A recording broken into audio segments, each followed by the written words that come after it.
متوكلين عليه من كل قلوبهم الأشياء التي تشتهي الملائكة أن تراها، الذي أصعدنا من العمق إلى النور، الذي أعطانا الحياة من الموت، الذي أنعم لنا بالعتق من العبودية المرة.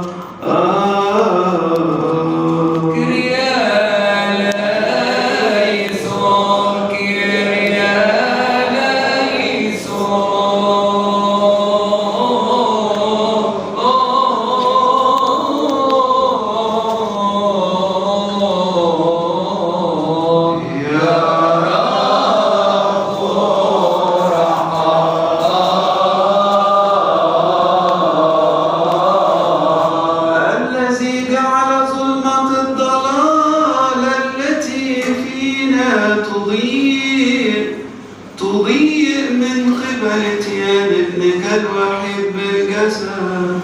أنت الآن أيضا يا سيدنا أنر عيون قلوبنا، طهرنا كاملين في النفس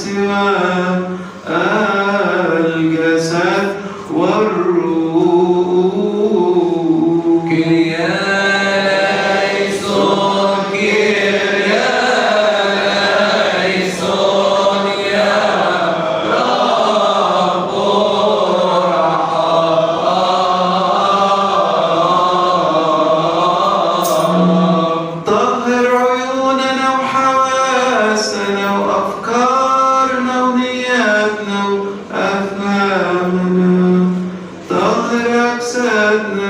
ونفوسنا وأرواحنا كإكل قلب طاهر ندعوك يا الله الآب القدوس الذي في السماوات نصلي جميعا.